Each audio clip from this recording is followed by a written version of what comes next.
बच्चों, 10वीं कक्षा के हिंदी पाठ पर आपको स्वागत है। आज हम पाठ के अंतर्गत रहे कवि नरेंद्र शर्मा जी रचित कायर मत बन कविता पर कुछ चर्चा करेंगे। कवि नरेंद्र शर्मा जी छायावाद और छायावादोत्तरकालीन गीति काव्यधारा के एक सफल कवि रहे, लेकिन कुछ एक कविताओं में उनके यथार्थ प्रतिफलित होने के कारण उन्हें प्रगतिशील कवि भी कहा जाता है। मिट्टी के फूल, हंसमाला, द्रौपदी आदि आपके उल्लेखनीय ग्रंथ हैं। तो ठीक है, अब हम कविता पर कुछ चर्चा करते हैं। कायर मत बन, अर्थात हमें कायर बनना नहीं चाहिए। कवि हमसे यही चाहते हैं कि जीवन में चाहे हमें जितने भी बाधाएं क्यों ना आए, जितनी बाधाओं के सामना हमें करना क्यों ना पड़े, लेकिन हमें कभी भी कायर होना नहीं चाहिए। सबसे पहले कवि ने हमसे कहा है कि कुछ भी बन, बस कायर मत बन। यानी जिंदगी में तुम कुछ भी बनो, लेकिन कायरता के सामने ना झुको। ठोकर मार पतक मत माथा, तेरी राह रोकते पाहन, कुछ भी बन, बस कायर मत बन। यानी हमें किसी भी परिस्थिति का सामना करना चाहिए। कायरता बुरी बात होती है। हमें बाधाओं के सामने कभी भी झुकना नहीं चाहिए। हमें कभी भी डरना नहीं चाहिए।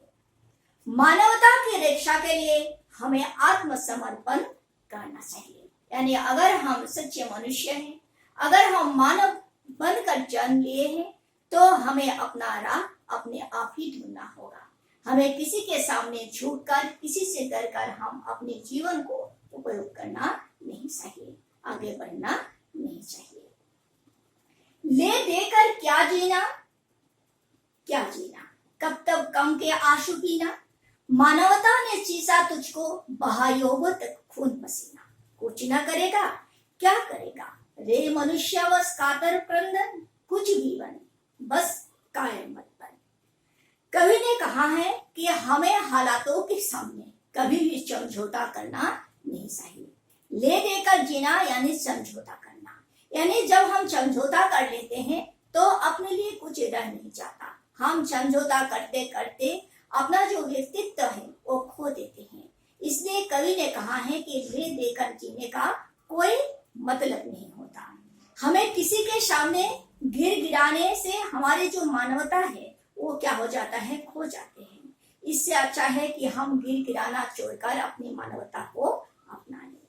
और क्योंकि मानवता ने चीचा तुझको, बहायोगो तक खून पसीना। यानी हमें सच्चा मानव बनाने के लिए योग तक न जाने कितने ही खून पसीनों को एक करके एक नए युग की सृष्टि की है। इसलिए कवि ने फिर से कहा है कि रे मनुष्य बस कातर क्रंदन, क्या तुम इस धरती पर आकर सिर्फ रोते ही रहोगे? क्या तुम कुछ नहीं करोगे? क्या सिर्फ कायर बनकर ही अपना जीवन धारण करोगे? जी नहीं, हमें अपना राह खुद खोद कर हमें आगे बढ़ने की कोशिश करनी चाहिए।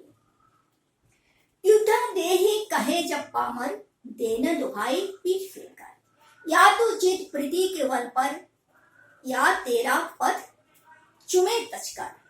प्रतिहिंसा भी दुर्बलता है, पर कायरता अधिक अपावन। कुछ भी बन, बस कायर मत बन। कवि ने हमसे कहा है कि मुश्किलें हर व्यक्ति के जीवन में आते ही रहते हैं, लेकिन हमें उनसे घबराना नहीं चाहिए। हम अगर घबरा जाते हैं और कायर बन जाते हैं या कायरता पर अपने आप को समर्पित कर देते हैं, तब हम मानव बनकर, सच्चे मानव बनकर नहीं रह सकेंगे। और कवि ने कहा है कि हिंसा के बदले प्रतिहिंसा भी गलत होता है, लेकिन हिंसा के बदले कायरता अधिक अपावन होता है, अधिक अपवित्र होती है। इसलिए हमें कभी भी कायर बनना नहीं चाहिए। फिर कवि ने हमसे यही आह्वान किया है, हम अपने जीवन में कुछ भी बने, लेकिन कभी भी क्या ना बने, कायर ना बने। तो ठीक है, हम अंतिम पंक्ति पर आ जाते हैं। और अंतिम पंक्ति में कवि ने हमें यही कहा है कि तेरी रक्षा का न मोल है, पर तेरा मानव अनमोल है। यानी तेरी मानवता कैसी है, अमूल्य है। यह मिटता है वो बनता है, यही सत्य का सही है। यानी अनमोल मानवता की रक्षा करना देश के हर नागरिकों का क्या होता है, कर्तव्य होता है। क्योंकि अगर हम अपनी मानवता की रक्षा न करें तो जीवन के किसी भी संकट काल में या विश्व के किसी भी संकट काल में हम किसी दूसरे को हम कभी भी अपना नहीं पाएंगे। और फिर कवि ने कहा है, अर्पण कर सर्वस्व मनुष्य को, कर न दुष्ट का आत्मसमर्पण। कि हे मनुष्य यानी हे मनुष्य, तुम मानव मिटकर भी बनता है, लेकिन क्या होता है, मानवता अमर होते हैं।